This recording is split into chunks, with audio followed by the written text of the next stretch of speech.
감사합니다. 오늘 하나님의 말씀은 신약 성경입니다. 사도행전 1장 1절에서 14절 말씀입니다. 우리가 많이 고백하던 언약인데 오늘 1장 1절부터 14절까지 약간 길지만 우리 함께 합독하시겠습니다.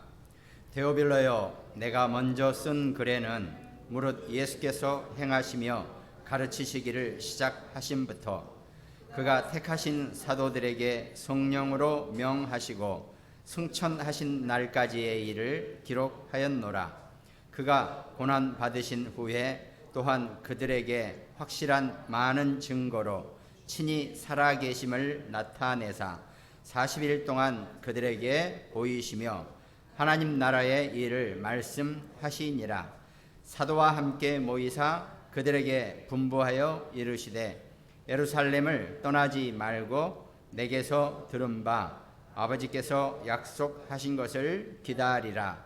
요한은 물로 세례를 베풀었으나 너희는 몇 날이 못되어 성령으로 세례를 받으리라 하셨느니라. 그들이 모였을 때에 예수께 여쭈어 이르되 주께서 이스라엘 나라를 회복하심이 이때니까.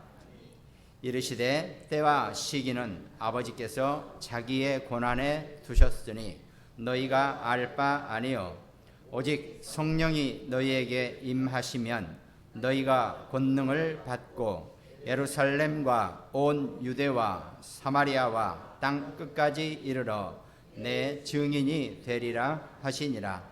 이 말씀을 마치시고 그들이 보는데 올려져 가시니 구름이 그를 가리어 보이지 않게 하더라.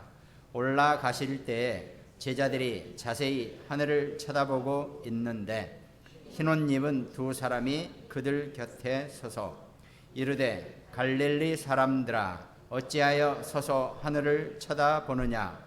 너희 가운데서 하늘로 올려주신 이 예수는 하늘로 가심을 본 그대로 오시리라 하였느니라. 아멘.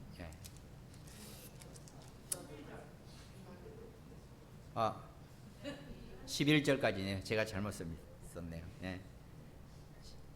12, 13, 14 같이 읽습니다. 제자들이 감람원이라 하는 산으로부터 예루살렘에 돌아오니 이 산은 예루살렘에서 가까워 안식일에 가기 알맞은 길이라.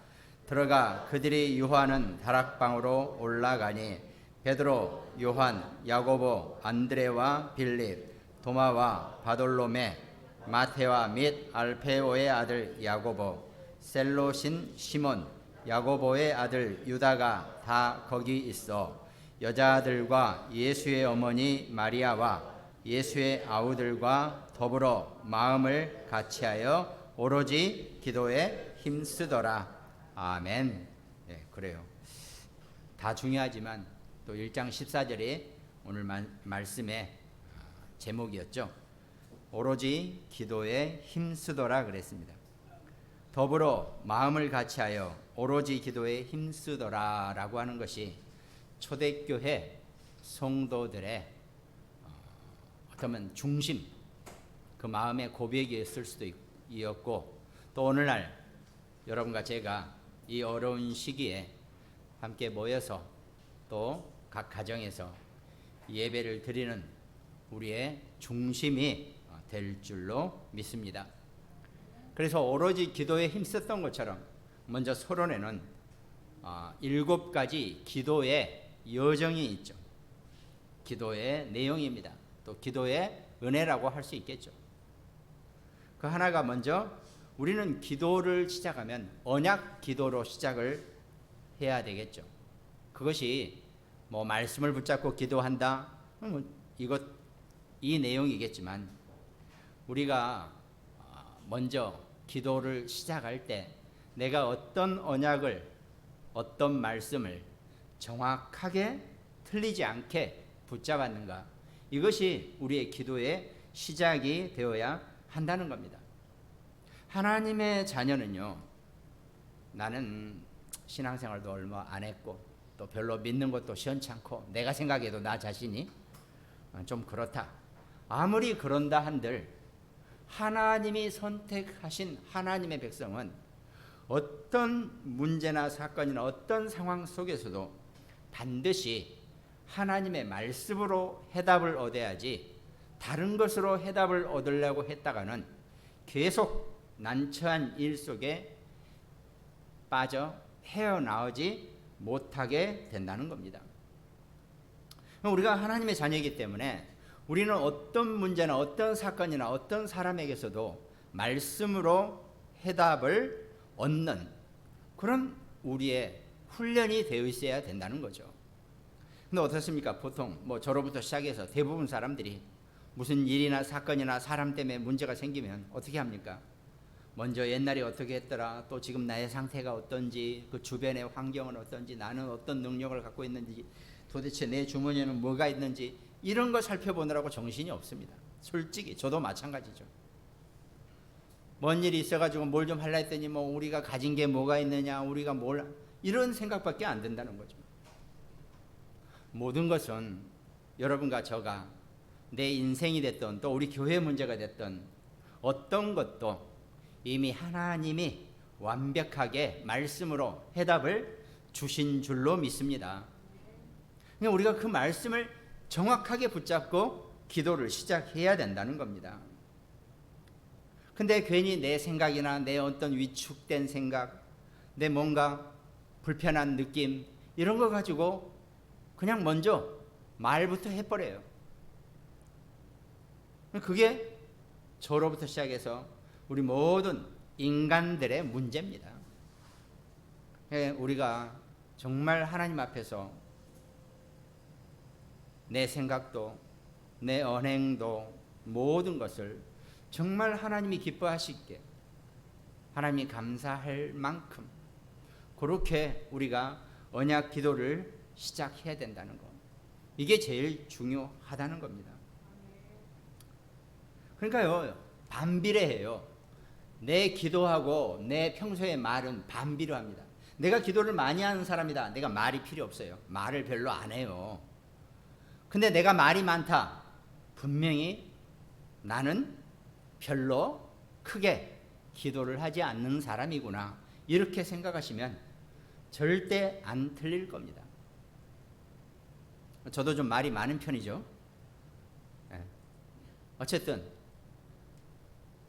저도 말을 많이 줄이려고 합니다. 기도가 정확하게 되어지는 사람은 말이 필요 없어요. 복음을 정확하게 알고 복음을 정확하게 붙잡는 사람은 말을 할 필요가 하나도 없습니다. 그냥 아멘 하면 되는 거예요. 왜? 그 일이 하나님 보시기에 아니면 하나님이 막습니다. 절대로 사람의 힘으로 되는 일이 아니거든요. 그러나 그 일이 하나님 보시기에 합당하면 내가 아무리 말을 많이 해도 진행되게 되어 있습니다. 그럼 결국은 그 상처는 고스란히 나한테 돌아오게 되어 있다는 거죠. 이게 신앙생활의 원리더라고요. 제가 가끔 말씀드리잖아요. 저는 살면서, 인생 살면서 말로 져본 적이 없다니까요. 제가 어떤 안 되는 일도 제가 가서 말로 다, 사업할 때나 일 처리할 때도 악착같이 제가 말로 다 이기고 왔어요. 내가 틀린데 당신이 말을 너무 잘해서 내가 그냥 그렇게 하겠다고, 이런 거래처 사람들이 있었어요. 방법이 없죠. 뭐 어떡합니까? 그러니까 저는 완전히 세 가지 주의가 있었죠. 아니, 5가지. 인본주의, 율법주의, 신비주의. 거기다가 이제 또 나이까지 먹어서 전통주의. 9세대 것을 그대로 생각하는 거죠. 그리고는 이제 한몸 간신히 추스리느라고 자기주의. 내 생각대로 사는 거예요. 내 생각만 고집하고.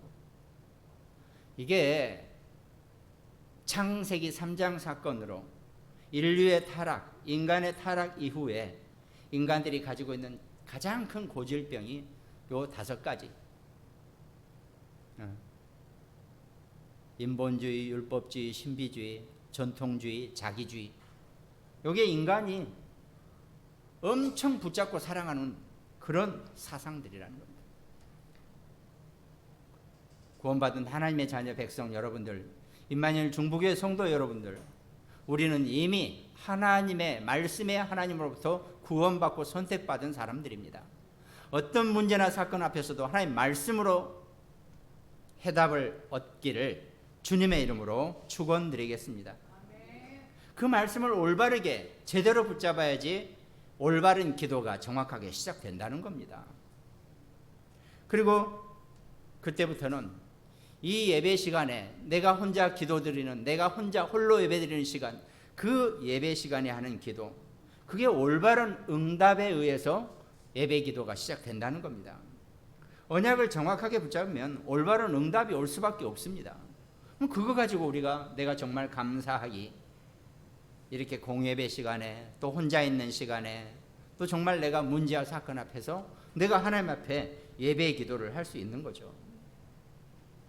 그럼 자연스럽게 내가 정말 10초만 30초만 1분만 하나님 앞에 무릎 꿇었는데 하나님의 은혜가 넘치고 힘이 생겨날 수밖에 없다는 겁니다. 그러면 그 다음부터는 자연스럽게 내가 이 영적 리듬을 제대로 타기 위해서 내 나름대로의 정시 기도를 내가 가질 수밖에 없다니까요. 그러니까 그 내 정시 기도 시간은 참 행복한, 가장 행복한 시간이 될 수밖에 없다는 겁니다. 내 영적인 리듬이 제대로 온전하게 생성이 되는 그런 시간이라니까요. 사람이 혈압이 높다는 게 딴 게 아니죠.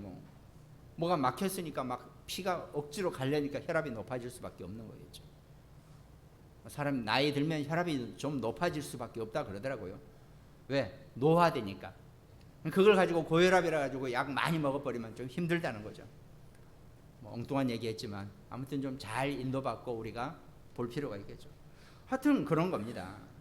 우리가 영적인 리듬이 정상적으로 잘 돼 있어야지 내가 가장 행복을 누릴 수 있는 행복한 영적 리듬의 정시기도 시간을 내가 누릴 수 있다는 거죠. 그러면 그때부터는 24시간이 나한테 계속 응답이 될 수밖에 없다는 겁니다. 오늘도 하루, 어제도 하루 잘 보냈는데 내가 도대체 그 하루 중에 24시간 중에 뭘 어떻게 살았는지 별로 기억도 안 나요. 간신히 어제 뭐 맛있는 거 먹은 기억밖에 안 나요. 이러면 내가 어제 24시간을 그냥 통으로 날려버린 거죠. 24시 속에서 하나님 주시는 큰 응답의 증인으로, 그것이 바로 누리는 겁니다. 내가 하루를 정말 하나님의 말씀으로 평안히 잘 누리고 산다는 것, 천하태평으로 살라는 게 아니라 정말 하나님의 말씀을 붙잡고 내가 평안을 누리고 살았다는 것, 그게 하나님이 여러분과 저와 우리 자녀들 렘넌트들에게 주는 미리 받을 응답을 보고 누리는 거라 그랬죠. 그게 24시 기도입니다. 그러면 그때부터 자연스럽게 하나님의 능력이 내게 임하게 돼요. 하나님의 능력, 기도를 많이 한 사람은요, 하나님의 능력을 누리고 사는 사람들이라 그랬죠. 이단이지만 통일교회 그 교주 같은 사람도 정말 하루에 잠 몇 시간 안 잔대요.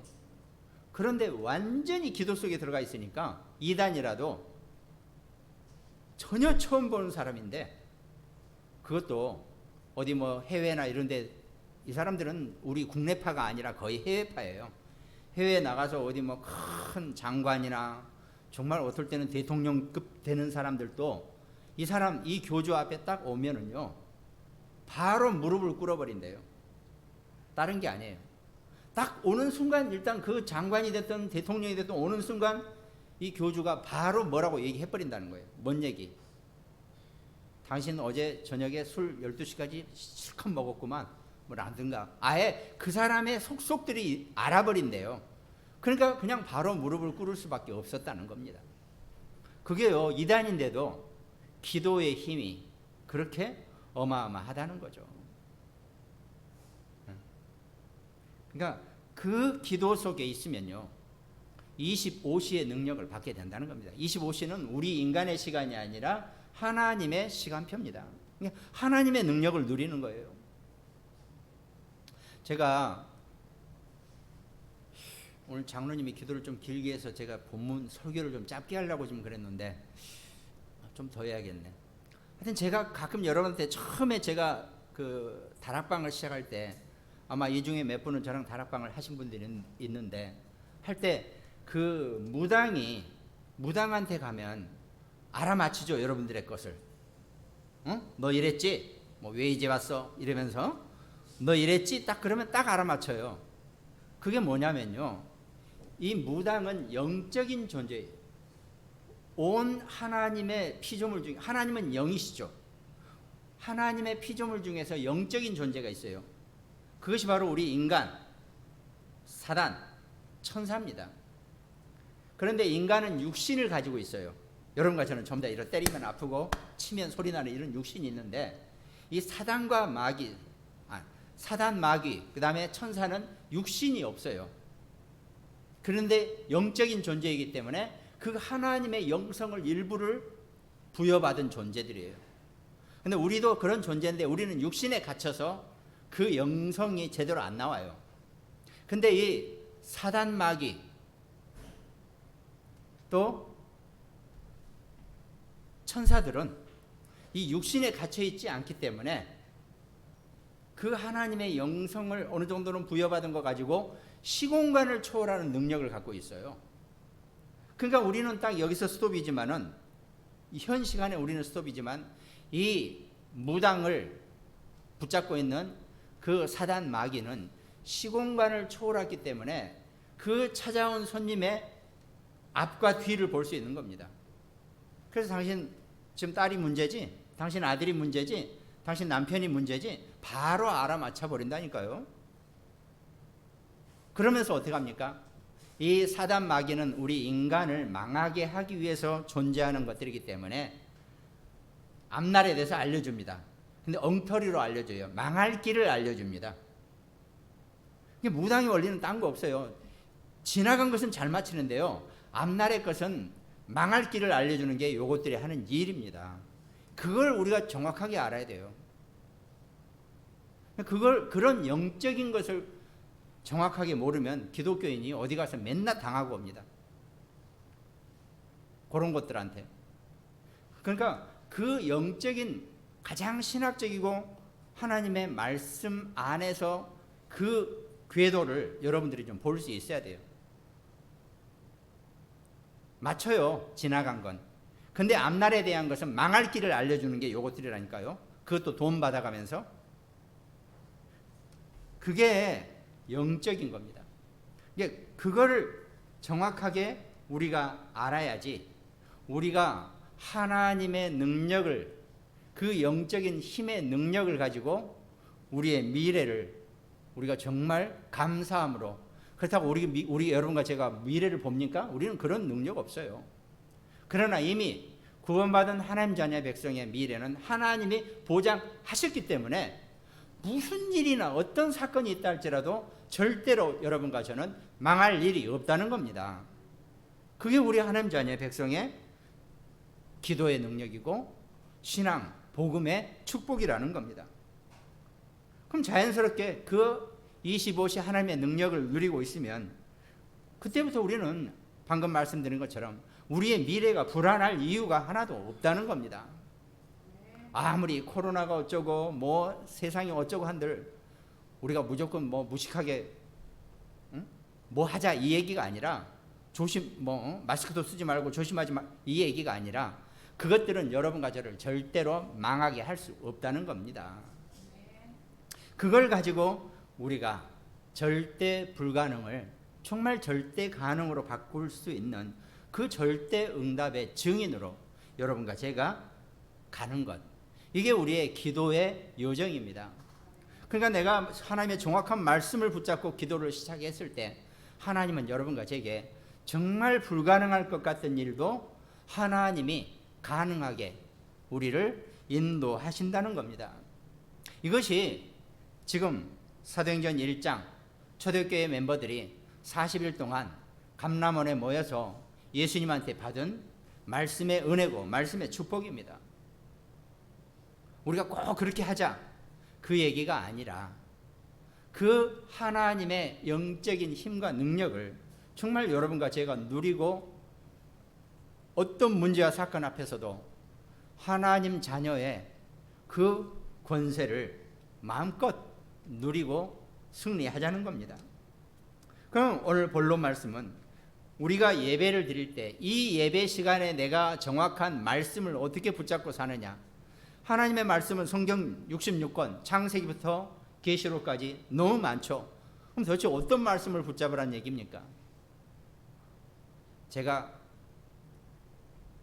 우스갯소리 같지만 그런 말씀을 드린 적 있잖아요. 눈 딱 감고 성경 팍 돌리다가 아무데나 찍어라. 그 찍은 말씀도 지금 여러분과 저한테 정확한 하나님의 말씀이거든요. 왜? 성경 66권 전체가 하나님의 말씀입니다. 우리가 인간이다 보니까 성경 66권을 다 외우고 살 수는 없어요.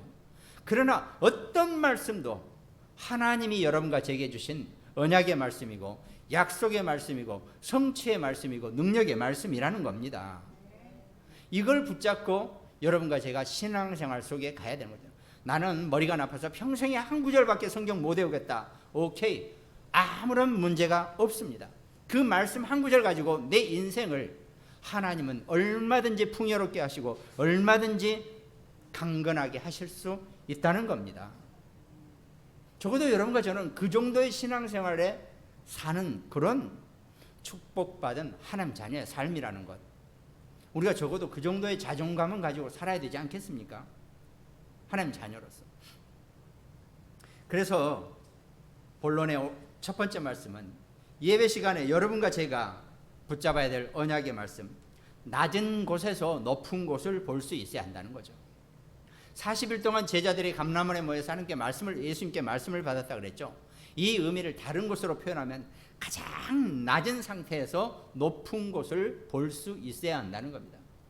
하나님은 여러분과 제게 명예도 주시고 권세도 주시고 부귀 영화를 주시고 재산도 주시면 감사하겠죠.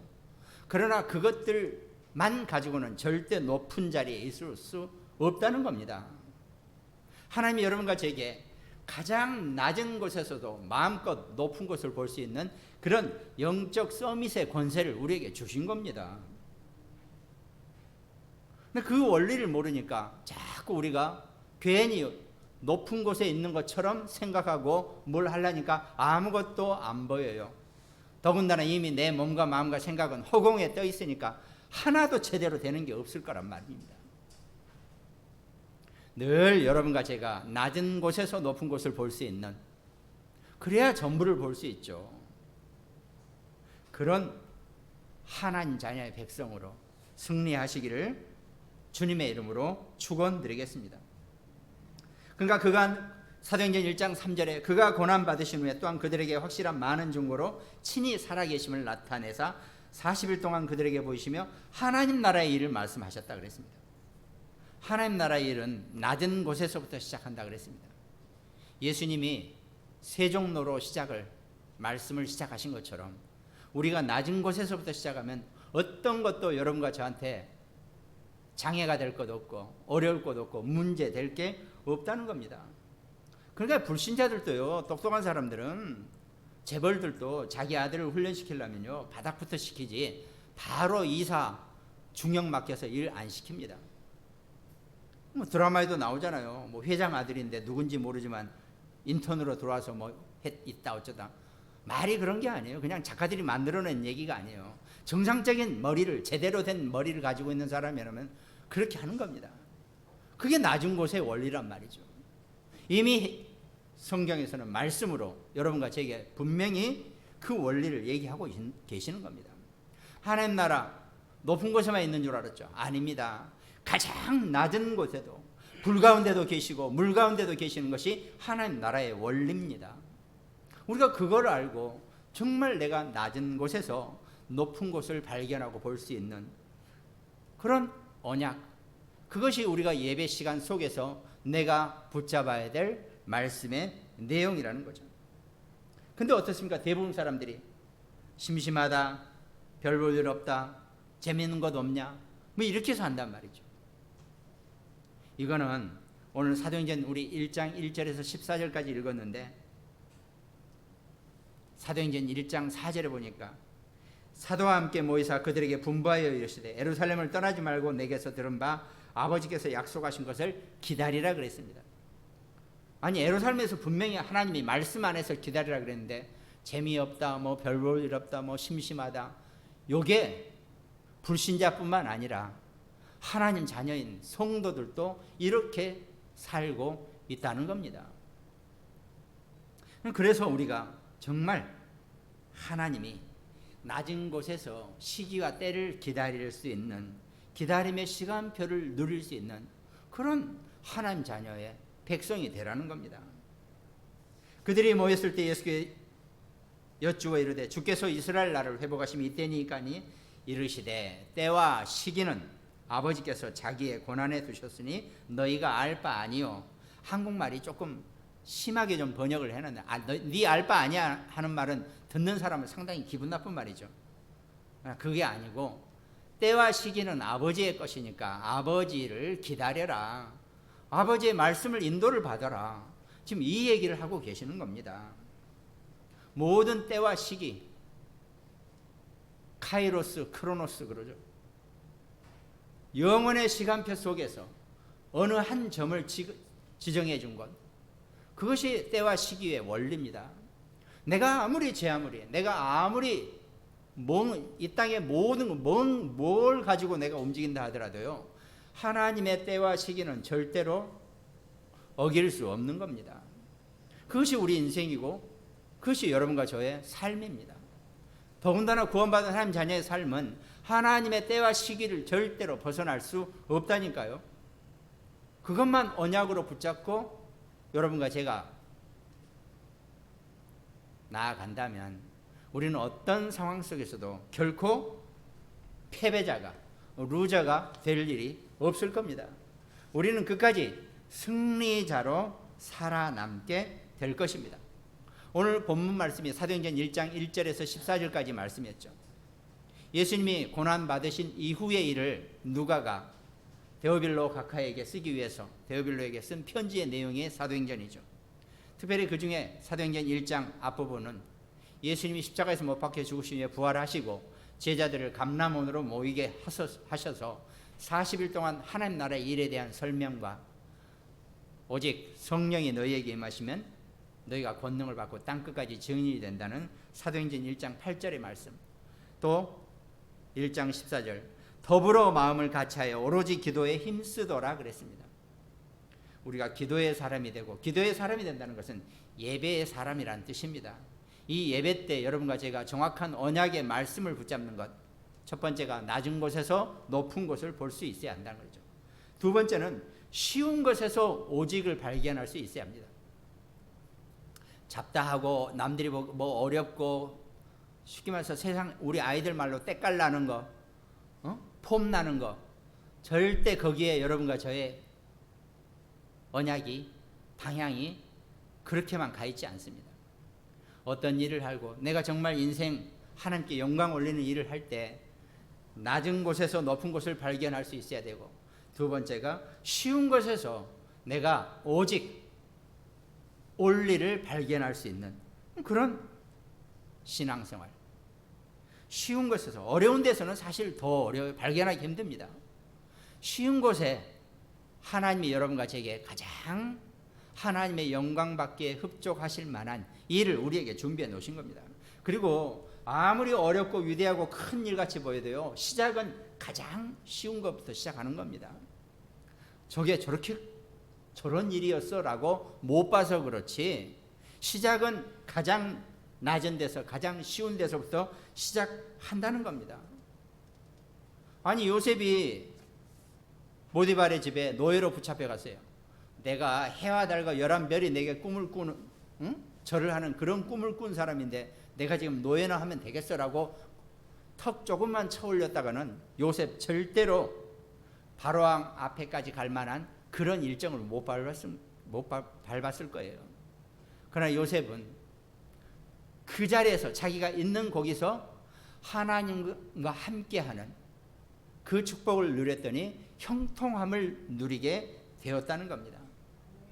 여호와는 나의 목자시니 내게 부족함이 없으리로다. 다윗 목동을 하면서도 그 시편의 고백을 하면서 어떤 낮은 일 속에서도 높은 것을 볼 수 있었고, 쉬운 일 속에서 하나님의 은혜를 발견할 수 있는 그런 성경의 영웅들이라는 겁니다. 그러니까요, 어떻게 보면요, 가만히 생각해 보세요. 우리 아이들도 그렇고 여러분과 저도 그렇고 내가 잘하는 것 속에서 하나님의 미션을 발견할 수 있는 것, 그게 제일 좋잖아요. 아니, 나는 공부가 너무 쉽다. 그럼 공부 열심히 하게 해주세요, 우리 랩런트들. 나는 뭐 하는 게 좋다, 노는 게 좋다, 뭐 하는 거, 그럼 그렇게 하면 됩니다. 그 속에서 하나님이 하나님만의 달란트와 하나님만의 계획으로 여러분과 저와 우리 자녀들, 랩런트들을 이끌어 가실 겁니다. 갑자기 생각이 안 나는데 그 누구지? 그 영화 감독 스필버그. 뭐 어렸을 때 카메라를 하나 사줬더니 맨날 그거 가지고 학교도 안 가고 찍고 다니고 그랬다잖아요. 여러분과 저 같으면 무슨 일이 낫겠습니까? 당장 그 카메라 압수하고 각서 쓰고 그렇게 해서 애를 학교에 보냈겠죠. 근데 그 부모는 그러지 않았다는 거죠. 더 좋은 걸 사줬다는 거죠. 보세요, 지금 그 부모가 살았는지 죽었는지는 잘 모르겠지만 아들 때문에, 그 어렸을 때 사준 카메라 때문에 평생을 그 부모는 호강해서 좋다가 아니라 아주 평화롭게 살 거 아닙니까? 그런 식이라는 거죠. 자기가 잘하는 것 속에서 하나님의 미션을 발견할 수 있는 그런 인생이 이제 여러분과 저 우리 자녀들의 인생입니다. 옛날처럼 그렇게 경직된 사회가 아니기 때문에요. 옛날에는 그냥 죽자사자 공부해서 고시 공부해가지고 뭐라도 하나 해야지 어깨 펴고 사는 세상이었지만 지금은 그렇지 않습니다. 어떤 것을 해도 그것이 하나님께 영광되고 하나님 주시는 달란트요 미션이면은 뭘 하더라도 절대로 어렵게 살 이유가 없는 거니까요. 그걸 보시면서 우리가 정말 쉬운 상황 속에서 하나님의 미션을 발견하라는 겁니다. 그럼 자연스럽게 사도행전 1장 8절 오직 성령이 너희에게 임하시면 너희가 권능을 받고 예루살렘 온 유다성 내 증인이 되리라 하셨거든요. 여러분과 저와 우리 인생이 하나님의 증인의 삶을 사는 것처럼 완벽한 인생 없습니다. 최고의 축복받은 인생이 하나님의 증인의 삶일 것입니다. 우리 자녀들이 증인의 삶을 살게 되기를 주님의 이름으로 축원드리겠습니다. 내 능력 가지고 사는 게 아니에요. 내 힘 가지고 사는 게 아닙니다. 위에서 내리신 하나님의 권능과 권세를 가지고 살아갈 수 있는 그런 축복받은 성도 여러분 되시기를 주님의 이름으로 축원드리겠습니다. 그럼 오늘 본론의 세 번째, 그렇게 되면 이제 흔들리지 않는 확신을 가지라 그랬죠. 하나님의 언약이 맞고 하나님이 내게 주신 축복이 맞으면 흔들리지 말라는 겁니다. 안 될 때도 있고 문제가 될 때도 있겠죠. 거기에 속지 말고 확신을 가지고 도전하라는 겁니다. 시몬 베드로가 주는 그리스도시요 살아계신 하나님의 아들이시니다는 이 고백 하나 가지고 베드로는 자기의 인생을 걸고 생을 걸었습니다. 결국 베드로는 로마에서 십자가에서 못 박혀 죽었다 그랬죠. 자기도. 그런 거기에 자기의 생을 걸 수 있는, 제대로 자기의 천수를 다하고 일찍 죽어서 얼마나 억울하겠냐, 그게 아닙니다. 얼마를 살더라도 하나님이 축복하신 인생, 하나님의 손에 붙잡힌 인생, 초대교회 예수님의 제자들은 다 그런 의미 있는 하나님이 축복하시는 그런 인생의 길을, 시간표를 선택했습니다. 여러분과 저도 우리 자녀들도 정말 그런 하나님 자녀의 인생, 축복된 인생의 승리자로 증인이 되시기를 주님의 이름으로 축원드리겠습니다. 그러니까 고린도전서 2장 2절에 바울이 아데네에서 문제가 오고 나서 그렇게 했죠. 내가 너희 중에서 예수 그리스도와 그의 십자가에 못 박히신 것 외에는 아무것도 알지 아니하기로 작정하였음이라 그랬습니다. 바울이 아데네에 가서, 아데네는 그 시대의 최고의 현자들, 최고의 말쟁이들, 최고의 똑똑한 사람들만 있는 곳이 아데네였어요. 아레오바하고 그 바위에 올라가서 뭐라고 얘기 좀 했다가 막 별 얘기를 다 하고 논쟁만 벌리다가 돌아왔어요. 예수 그리스도 복음을 제대로 얘기도 못하고 바울이 내려왔단 말이죠. 그러고 나서 바울이 깨달았죠. 내가 이제 앞으로는 십자가에서 못 박히신 예수 그리스도 외에는 아무것도 얘기하지 않기로 작정했다라고 바울이 고백을 한다는 겁니다. 이제 나는 내가 죽었으니 내 안에 나는 죽고 없고 내 안에 나를 살리신 그리스도만이 살아 계신다고 갈라디아서 2장 20절에 고백한 것처럼 내가 죽고 없는데 뭔 내 얘기가 필요합니까? 뭔 내 생각이 필요합니까? 오직 그리스도의 말씀의 언약만이 여러분과 저와 우리 자녀들에게 분명히 필요할 것입니다.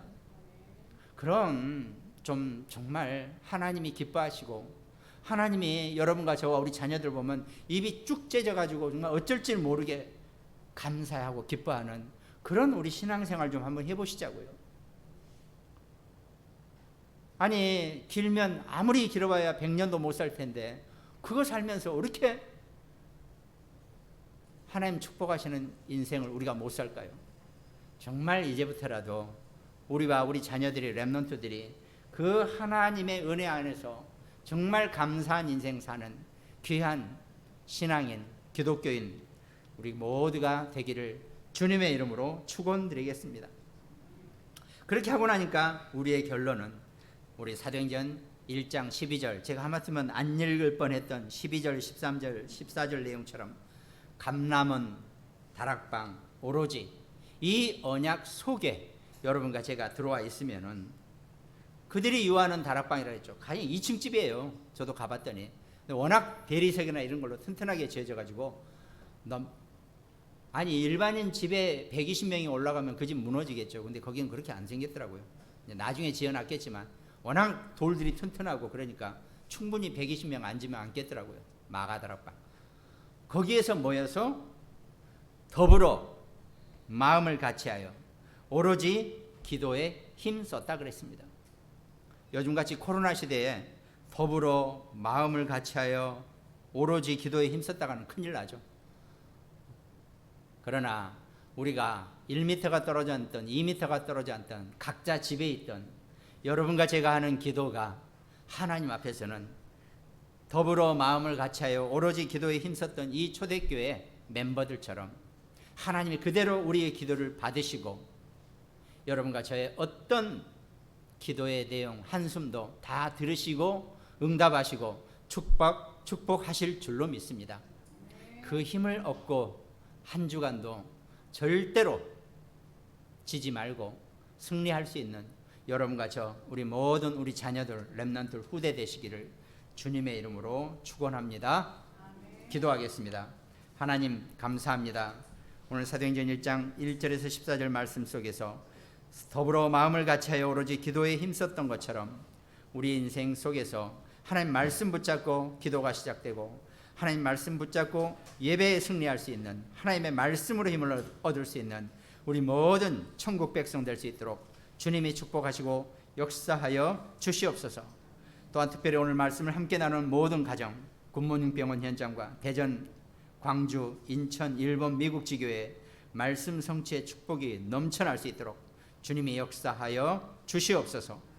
감사를 드리옵고 우리를 구원하신 예수 그리스도 이름으로 기도드립니다. 아멘.